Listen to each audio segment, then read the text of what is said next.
Wow, that was a song for you from Team Dicolo, DJ Bantam will tell me that. But this is Family Talk Show with me, Brenda Mahoro, and I welcome you today. There are people, there is a couple that made the vow for 31 years, and they are very here. Welcome you, the Mpages. Thank you, Brenda. Very delighted to have you. Thank you so much, Brenda. How has been the journey? Fine. Yeah.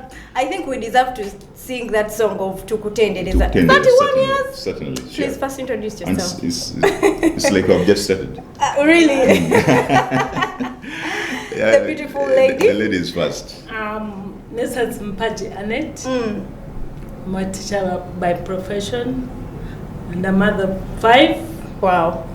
By God's grace, a grandmother. We are happy to be here with you. That's beautiful. Reverend. Yes, Venerable Canon David Mpagi, a friend to this very lady you see here for the last 31 years. And of course, it sounds like it has been long, but certainly when I look back, this is just like we just started yesterday. So I'm an archdeacon at Seta Archdeaconry. Yeah. That is Mukono Diocese. And on that point, I would love to send my greetings to certainly the Bishop of Mukono Diocese and also to the Archbishop.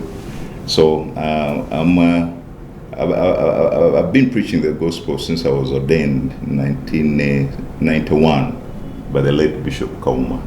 Wow. So now I'm stationed at Seta.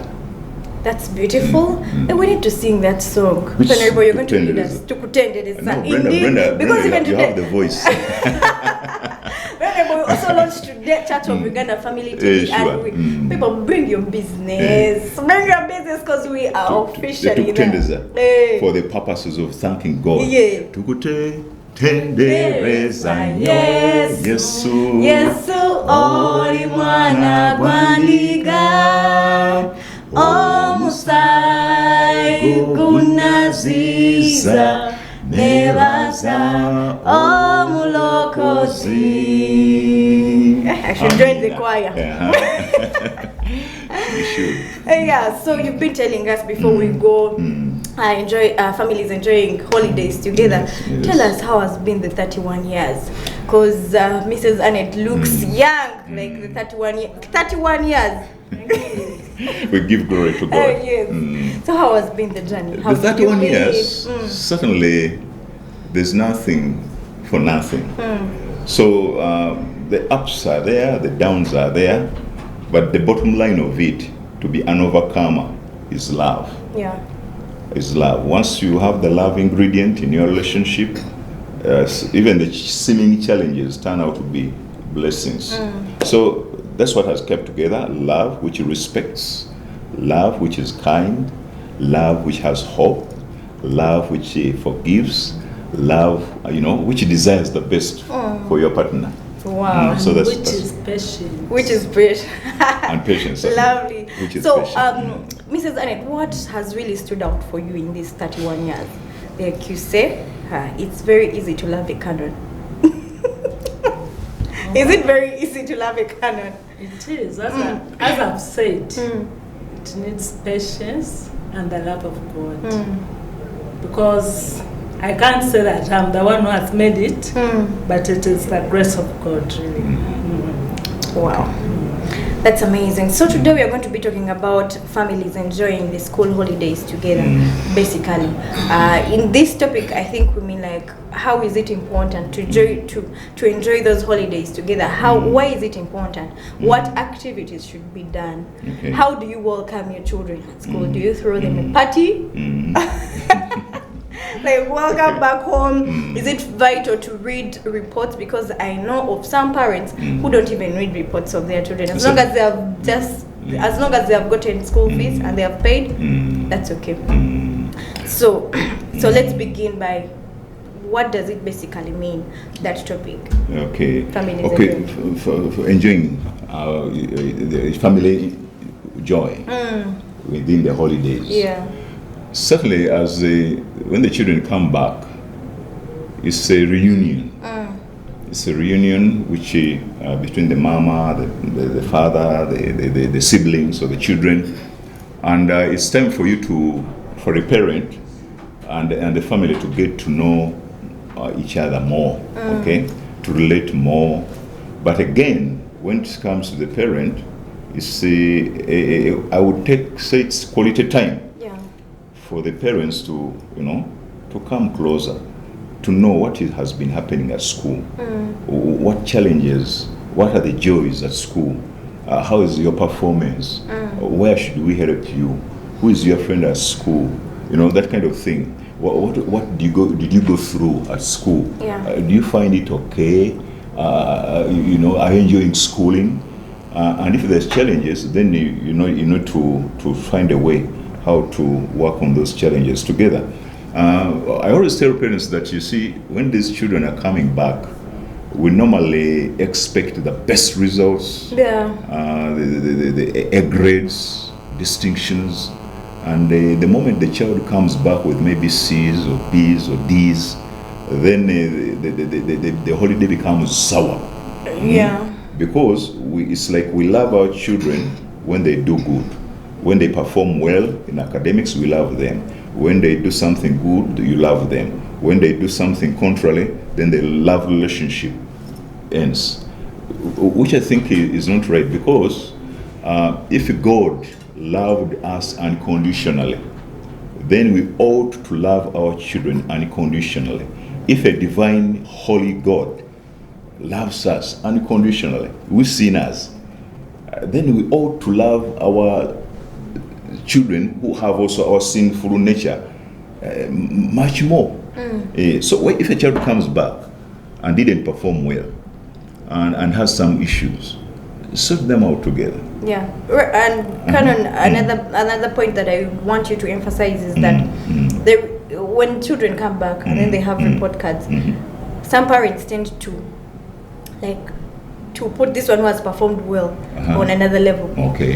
And then they compare, like you were bad, you're a bad performer. Is it right?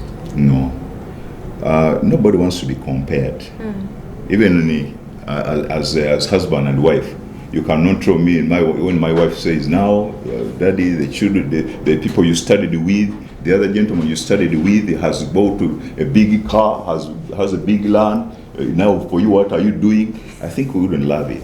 So nobody wants to be put to comparison. So I think every person is unique. So take the child at his or her own level. Look at the child as they are. And when they don't perform well, you see, I always tell them, I wouldn't say that it's good, but we also have our pitfalls as parents.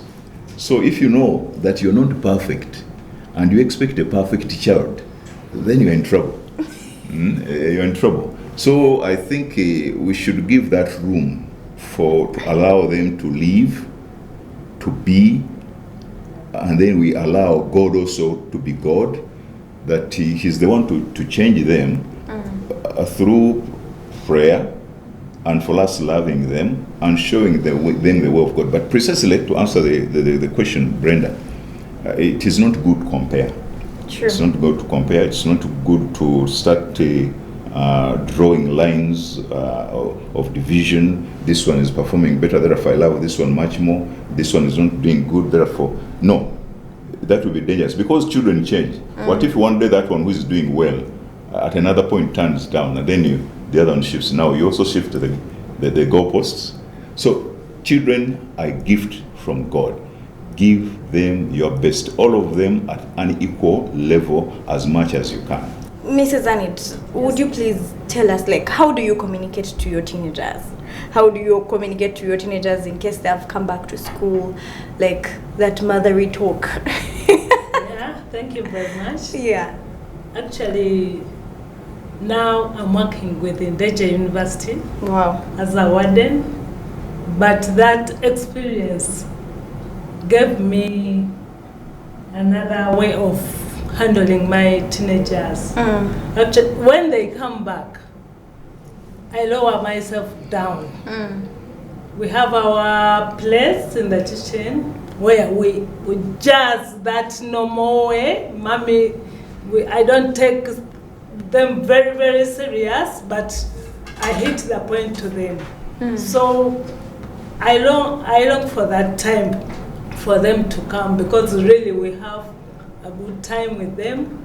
And that's when I emphasize my points, like relationships, working. They know and they enjoy it. Yeah, so like usually some parents, like mothers, don't usually have those talks with their daughters, or they don't emphasize those talks, motherly talks. They think that that is, they know, they already know, and they don't feel like it is really important to communicate to them even after when they come back to school. How has it helped you as a mother, communicating freely with your daughters? Where do you see the changes? Actually, it has helped me in a way that they open up to me. Because gone are the days when parents are no longer talking to their children freely. I know by the time we were brought up, our parents used to be very strict. But nowadays we have to create a friendly relationship. We have to tell them what is happening. Otherwise, if you don't tell them, other people will tell them. And they will not tell them what you want them to know. Wow. Canon. Please. I have a friend of mine. I think I gave you the story before even we came on air. Okay. We were talking about these like families. I have a friend of mine who tells me that whenever their father is talking to them, like has to hold a newspaper and then talk to them, because like he can't look straight to their faces. Yet he's a teenager. So how is your relationship with your daughters? With my daughters? It's a Can you give us a brief background? It's a relationship of love. Yeah. I love my children. And because you see, as Mama said, if you don't give them what they need to know, then someone will give it, as we normally say, but in a wrong way. So we normally, because when we are having children, we first had boys. Yeah. And I was in so much close fellowship with the boys. We had two, and we had those two boys for 8 years until when we got a girl. So I really loved the boys. We related so well. Then later when the girls came in, we talk, but of course the deeper talk of whatever is the mama, as she said, in the kitchen or somewhere. May I normally guide them in terms of when it comes to what friends they have, what are they looking at, what do they need in future, what is their what is their purpose, why have they discovered what they need in life, and we talk just casually. So, of course, sometimes when you see them going astray, you guide them. But I always tell them, which we normally say as Christians, tell them I love you. Every morning, actually now when they're at school, they come, they greet me, I put my hand on them, or not a hug, but at least, and I if it needs there to pray there, and then as I'm moving out, we pray together, I pray for them, I bless them. And I tell them, I love you. Just as we told these mamas that we love you, so I have also told my girls. So that when another person tells them, they don't get overexcited. Because I've always been telling them the same. Which love is also accompanied by really giving them what we can, sharing whatever we have. So with my girls, I think we are close. But also with the boys. Our boys now are working, but the girls are the ones who are still at home. We have one who has completed the UC, but hardly could a day go without at least speaking to her. twice or 3 times. Yeah. But more so to guide them, to make them aware of what the true world is.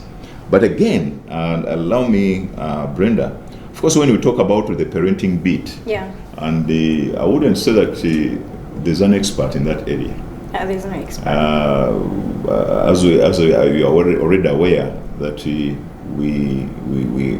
have been married for the last 35, and we've been parenting because we got our firstborn. We married in 91, then our firstborn came in 92. So we started the parenting bit, and we learn on job. And up to now we are learning, because learning is a lifelong experience. So I wouldn't say that we have it all, but one thing I do is always to do my best, because I would think that children learn more from what they see than the lectures we give them. So this idea of saying do as I tell you, not as I do, does not work. So children, certainly, as we say, they are imitators. They are more imitators. So to me, I would say that to give fair parenting, you look at yourself. If you love your children to be like you, then you're doing good parenting. But if you look at yourself and say, surely I wouldn't love my children to be like me, then there's a problem there. You have to improve on yourself, because the children learn more from what they see in our homes, from what they see us doing, much rather than what we say. Those lectures we normally give. I know you know them, Brenda. I know them. Actually, I want to appreciate Canon for the parenting. He's really a good dad. I think that our children can even appreciate. If you had them on air, they would testify. Be there for them. Yeah. At all times. We have. I think sometimes it takes an extra mile more than me. How does it take an extra mile? You can maybe. As I said, it calls. I call, but it calls more. Because you can call when a child leaves home. Maybe after some minutes, have you reached? Where are you? That it can be like, maybe sometimes they say policing, but that is parenting. I think that is how it should be.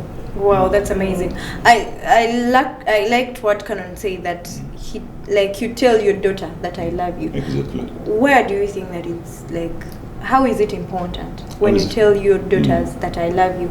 Some parents, I'm sure some of them even can testify. Those ones who are watching me, I know they can testify. Some of them think that it's the Western culture that has to do that. The African culture hasn't adopted yet too much. Yeah. So where do you think that it's important? Even those parents that out there that haven't done it or that don't practice it, that maybe they could embrace it. Yeah, the reason I would say, Brenda, that it is important is because of the so many, the high exposure. Our children are highly exposed, and the challenges of this century or this generation are not the same challenges which we, when we are growing up, used to have.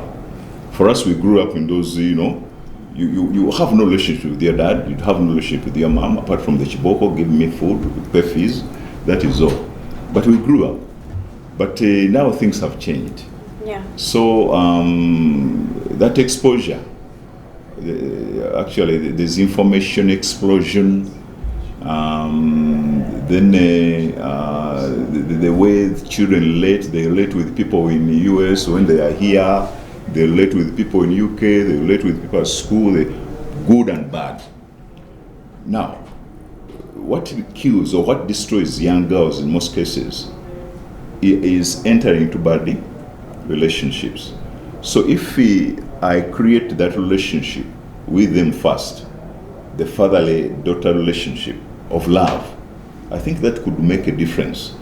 Because when we were growing up, Brenda, in our own years, I wouldn't say because we are not part of it.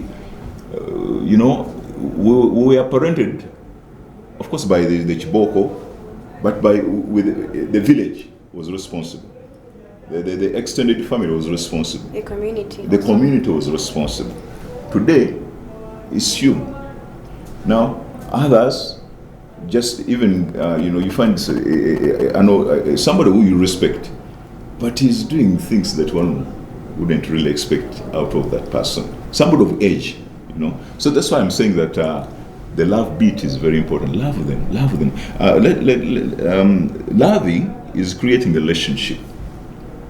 And when you love your children, you're pointing them to God. God is love.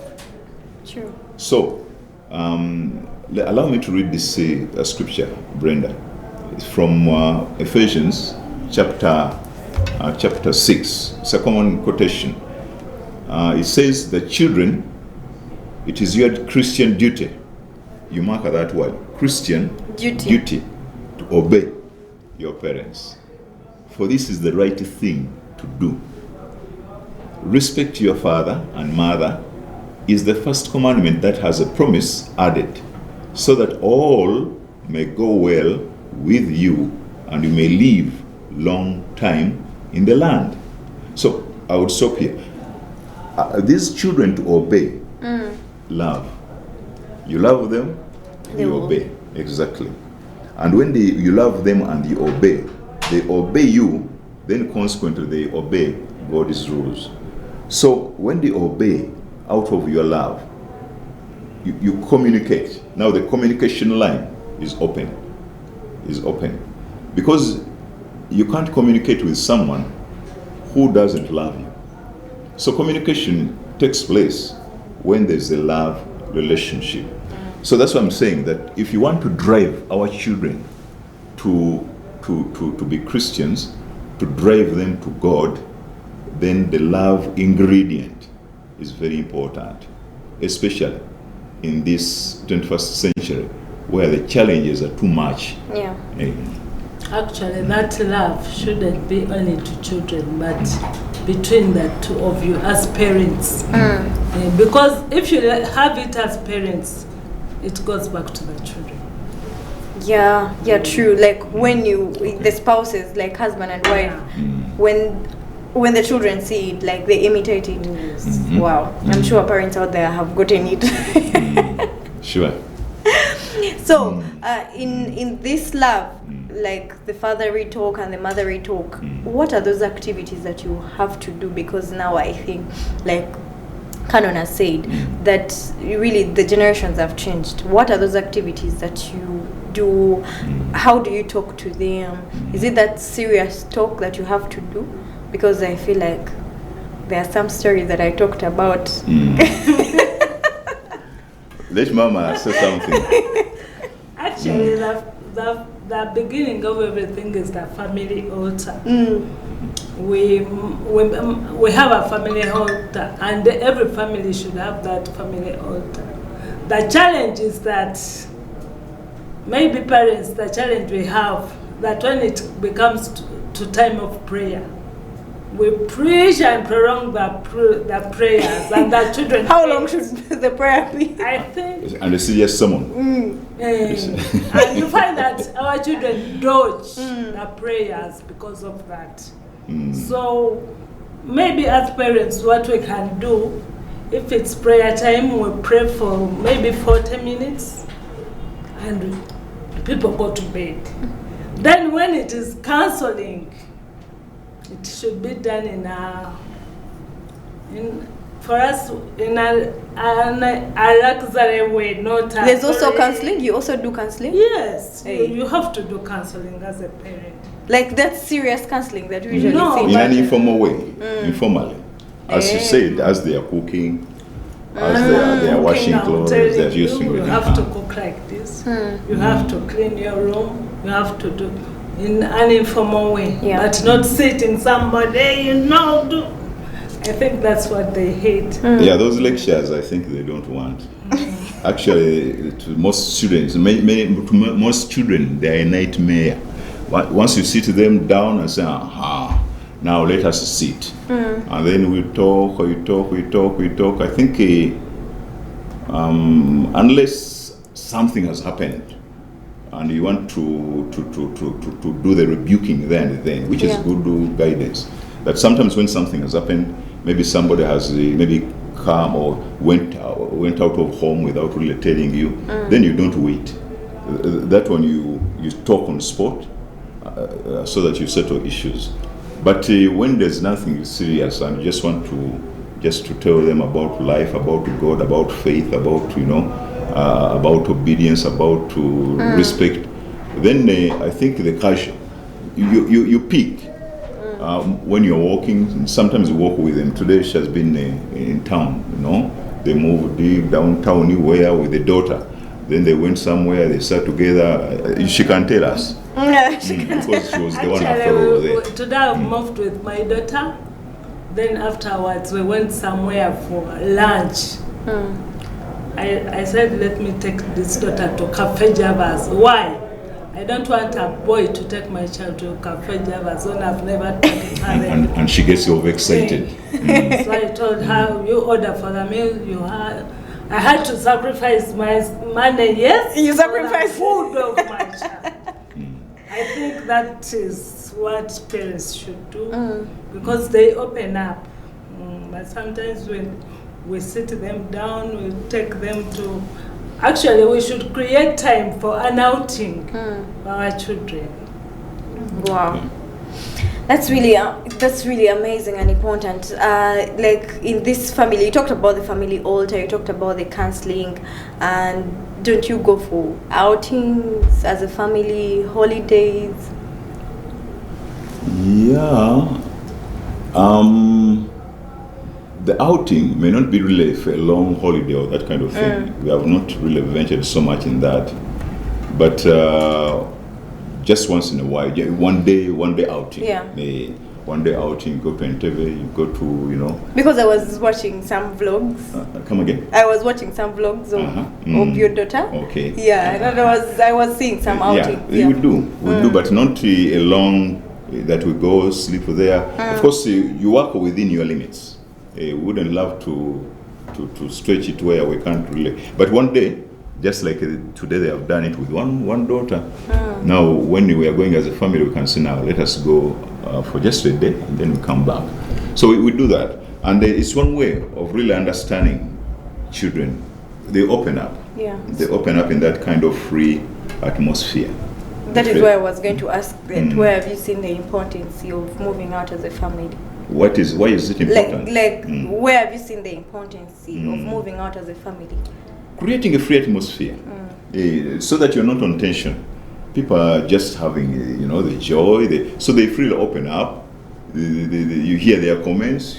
You hear, so there's that free atmosphere, and somebody can speak his or her mind. Unlike where there's tensious kind of atmosphere, like in prayer or whatever. But even in prayer, when at the altar, because it's not only parents who should be sharing the word. Allow the children. They also share. They also preach. They also do the exegesis and whatever. They lead prayers. And normally when people are praying, it's one way, of course, of guiding. When I'm a parent and I've not done my best, I bring it to God. God, forgive me where I've not done good parenting. But also, I pray for my children where they have done wrong. Please forgive them. So I'm teaching them the concept of repentance. Exactly. Repentance, and not always to exonerate themselves. I'm okay. Because you see, especially with the teens, teens always know that they are right. They are right. They always know, look at the elders, like they don't understand me. Why don't they understand you? Because these teens think that they are at a higher level. So these old men and women don't understand them. And they have encroached on their generation, which they can't understand. But we understand. So I would say that the going out helps for children to open up. Family altar, as she said, could be also another way to allow children to open up. You can hear from their sharing, you can hear from their prayers. When a child starts praying for mom and the tata, help them so that they can love one another. Say, what have they seen? You get the point? Yeah. You see, because there's so many issues. Actually, as we said, Brenda, the parenting bit, the enjoyment of the family, even in the holidays, is giving time to our children. Parenting is a priority. It's not a secondary kind of activity. If God gave you those children as a gift and you don't have time for them, but you have time for business, then you're in trouble. Okay? So priority number one should be parenting. When they're at school, you have handed them over to the teachers. Now that they are back, plan for that 1-2 weeks. Be with them. Because there's nothing very important like your children. I liked what one of the bishop, His Grace Henry Ruko Rombi used to say, that with the work, it is temporary. You get it?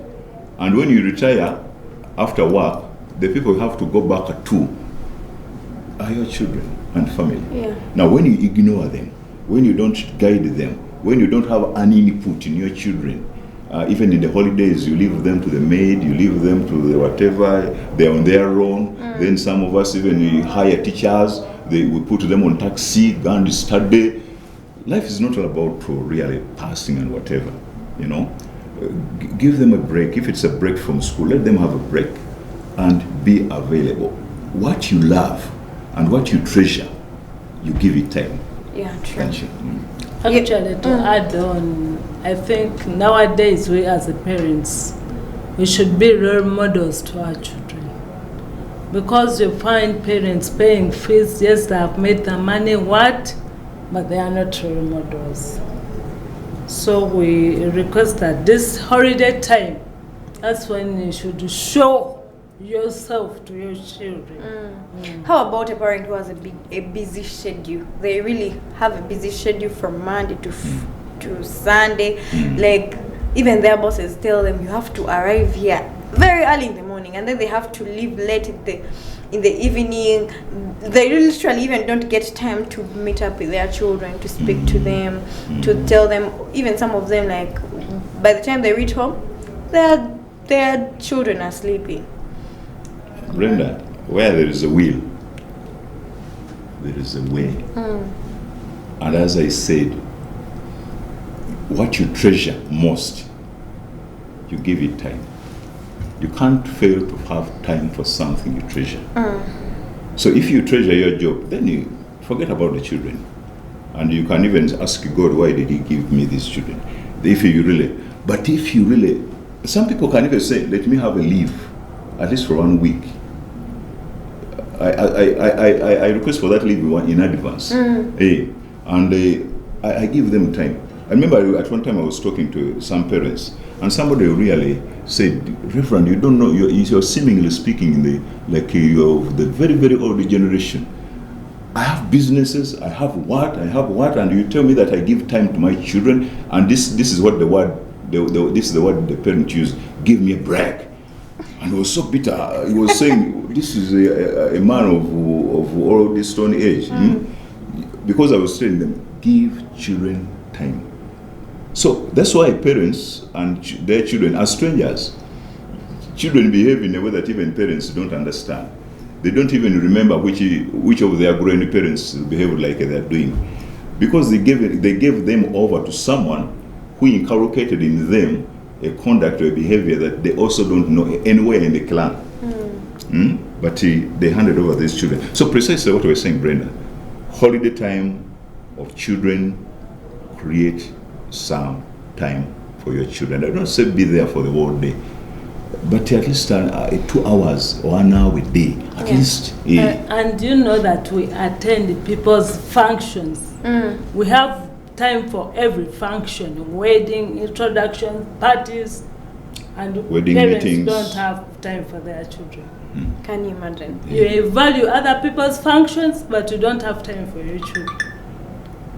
I think parents should create time. True. And then if we're talking about time, there are some parents. Reverend, do you support this thing of some parents, instead of creating time for their children, they actually give them phones? That is a disaster. Yeah, For them, they're on the couch. They're also maybe on Instagram and Twitter and social media, and then also they're like a 3-year-old child is they're also there on the tab. It is not good. That's why we are saying that now children actually the common talk today is that TVs, phones have become babysitters. And on top of that, we put on maids, or rather, maids, which I think to me is a disaster. I want to take you back to that 5th commandment. Obey children, obey what? Your parents. So that your days will be longer in the land that the Lord has given you. Now, to live a longer life, means that you obey it. Now, children cannot obey parents when they don't know them. Obedience comes out of love. That's what I was saying. And one way to destroy these children is to build no relationship. And then when we have no relationship, they disobey because they don't know us. They don't know you. Who are they obeying? A stranger. We are strangers to our own children. So how will they obey you? And when they don't obey you, then they it is the parent himself or herself that has provoked a curse on his or her children. Yeah. Because you didn't teach them to obey. Now they have not obeyed. And now their days are lessened and their blessings are taken away. So they suffer. Why? Because the parent didn't do the needful. So precisely as the law says, that 5th commandment has even promises. God's promises are too many. God promises, that to satisfy us with life, to give us big joy, just like when you read Psalms 91. But all those promises will be taken away, will be driven away. Why? Because the parent has not played his or her role. Yeah. And when the children don't obey their parents, consequently they don't obey God. Because obedience, for us to take our children to obey God, is just by teaching them to obey us, by the love we give them, through the love we give them, then they obey us. Later, consequently, they receive blessings from God. So let us really look far. You want your children to be blessed by God? Teach them to obey. Teach them to love. Teach them to respect. When they respect their parents, they respect God, they respect our elders, then their life will be easier. When you teach them to be humble, humility, as the common saying goes, oils the wheels of life. Now, when these children are growing up with maids fear them. They're bosses. They also behave like bosses before the maids. Now they are no longer humble. Now when they go to places of work where they have grown, they also want to treat their bosses like they're treating the maids at home. And they lose their jobs. That's why they start moving here and there. They are losing a blessing. And what's the cause? Poor parenting. My fellow parents, I would say, children are a gift from God. What you treasure, you give it time. You give it love. You give it a priority. If you really love your children, you cannot say you're too busy for your children. True. Mrs. Annette, I would like you to talk about punishments. There some time back, I was reading the Daily Monitor, and I saw a story of a young child, I think 9 years old. She was in P3, and she really hung herself because she feared punishment. Yeah, she had done something, and then she had to hang herself because they threatened to beat her. And I think the way they were beating her, it was really not in order. So would you like like talk more of punishments. How do you rebuke your child? How do you punish them? What is the right way to bring that road to really use it? When do you use it even? At what extent? And at what point? Actually, on our side, I can't say we have ever beaten so much our children. The punishment we give is the verbal and the expressions we give to our children. But this depends on the parents. There are actually even individual children, because there is a child who cannot change when you have just said. Let me give you an example. Our last born one day was picking money and could go to the shop to buy something. And I would ask her, where have you got the money? She had somewhere to pick the money.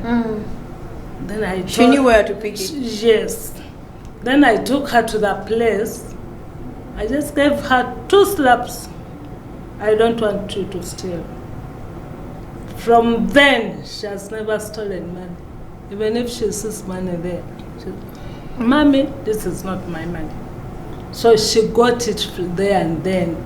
But nowadays, I don't think we deserve to put those harsh punishments to our children. Yeah. But we should discipline them in a wise way. Of course, Brenda, when we talk about punishment should be reformative. Yeah. But children sometimes are punished. They are punished by parents just to quench their anger.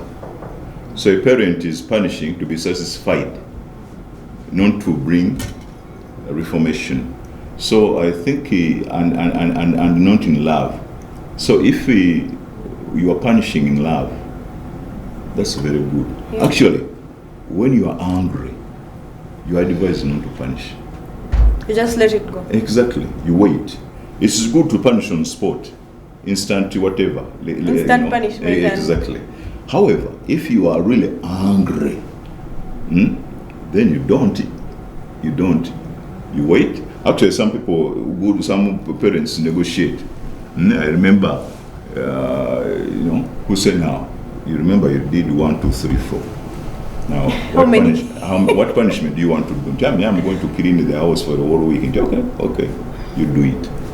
Or, I'm going to give you shiboko, and I'm going to give you 10. So, how many should I give you every day? You discuss so that the person knows that I'm just inconveniencing you a bit because of what you did. So you have to pay for what you did. There's a price, there's a cost for everything. So, but when you do it to quench your anger, that's why some people are too rude. When a child runs away, just thinks of maybe destroying his or her life because they fear to go back. They tested the wrath of the parents, so they fear. And in that wrath, love ceases to be.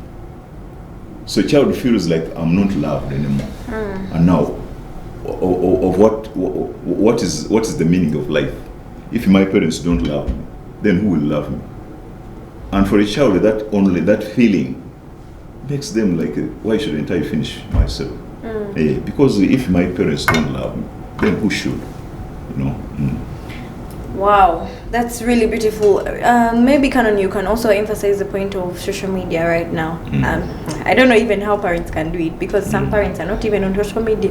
They're not on Facebook, they're not on Twitter, they're not on Instagram, so they don't know even what their children are posting.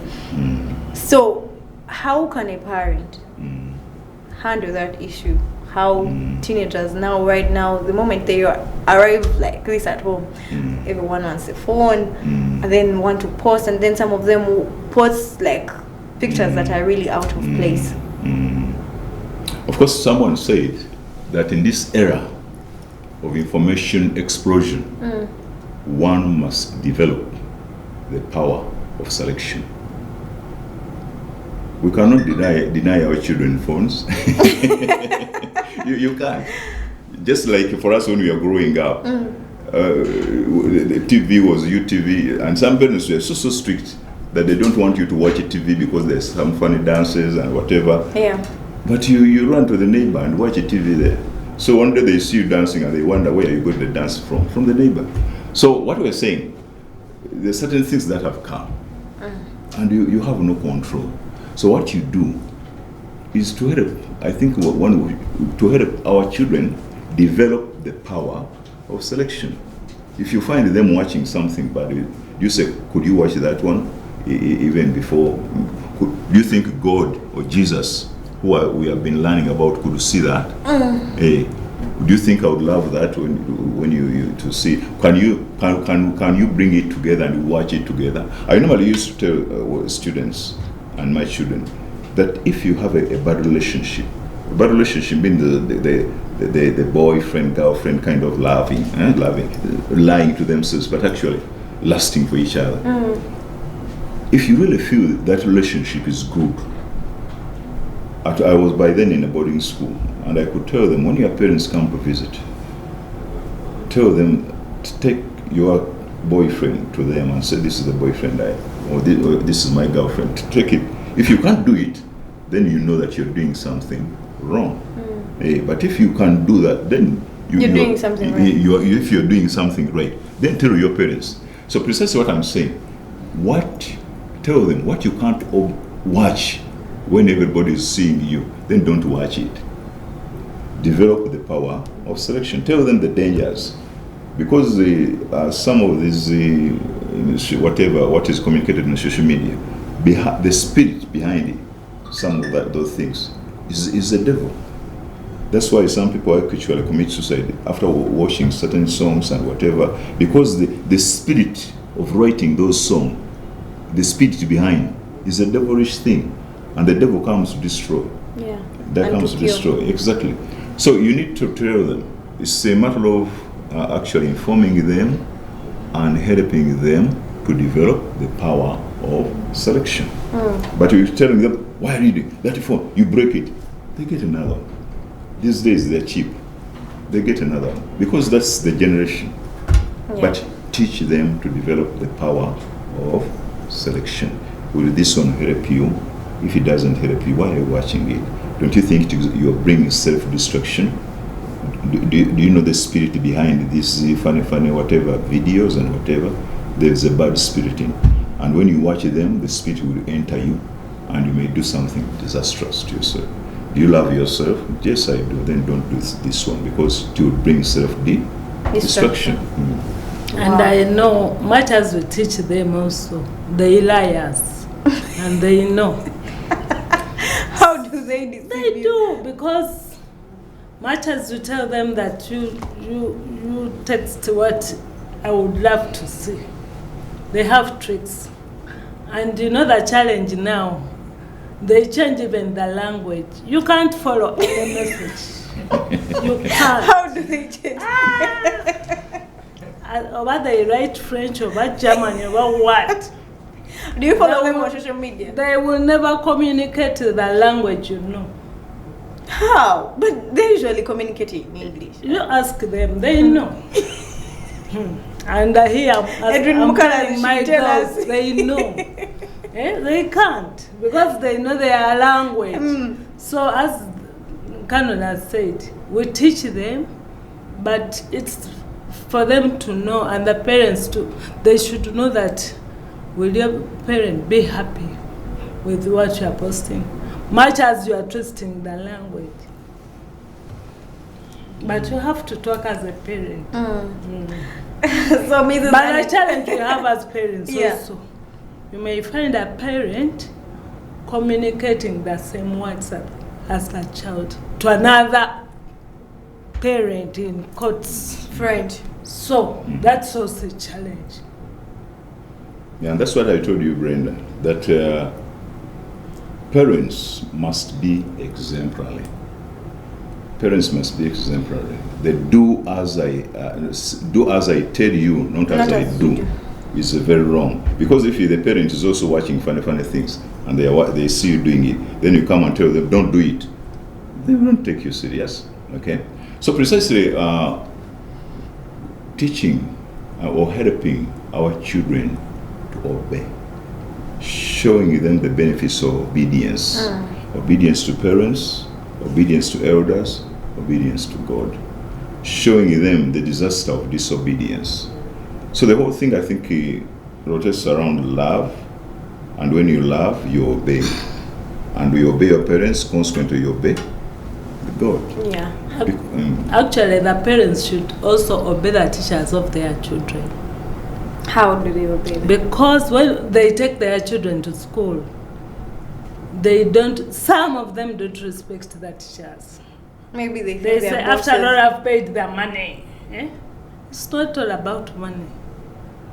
Respect the person who handles your child. Wow. Canon, your parting shots on, because I think we're remaining with only 2 minutes. Your parting shots on families enjoying together this joy of the holidays.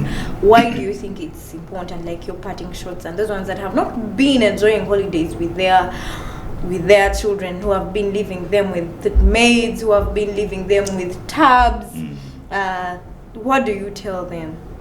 For those who leave them on tabs. And with TVs and social media and what they think that is the order of the day, or that is how they should be parenting their children, or they think that is the modern world, that is how the modern world is doing it. Certainly, as I said, Brenda, that where there's a will, there's a way. And I said that none of us is an expert in parenting. And the dynamics of parenting change over time. What maybe I said today may not apply tomorrow, or may not apply in another person's family. But precisely there are some basics. So I would say that if you are not there for your children, they will not be there for you. Certainly. Yeah. The relationship will be just artificial. That's why some people who happen to grow to become old, they are lonely, and they wonder why their children don't care for them, because when they look at their life, they don't trust you anywhere. As Mama said, giving in money, paying fees, you can give money to even someone you don't love, and even someone you don't have a relationship with. So money is not the issue, but being the passion, love, being there for someone, okay? Praying with them, laughing with them, sharing with them, getting deeper to know their concerns, their concerns. But precisely as the simple thing I'm saying, as you said, that the moment, even in the holidays, if a parent is not there, even in the holidays for the children, you're losing your children. Thank you so much, Reverend Canon David Mpaji. That was the Mpaji's for you, and you've had them. They have spent 31 years in marriage. Really so amazing. Let me even give you a clap. A cake as well. A cake is coming. Okay, thank you. Thank you so much for watching Family Talk Show with me, Brenda Mahoro. It has really been a pleasure having you this evening. I love you so much from wherever you're watching us from. There is my friend Raj. I send my greetings to you. Love Family Talk Show. And I salute DJ Bandam, who has been in transmission, and Edri Mokalazo has been on camera. Next is Health Pot. Have yourself a good night.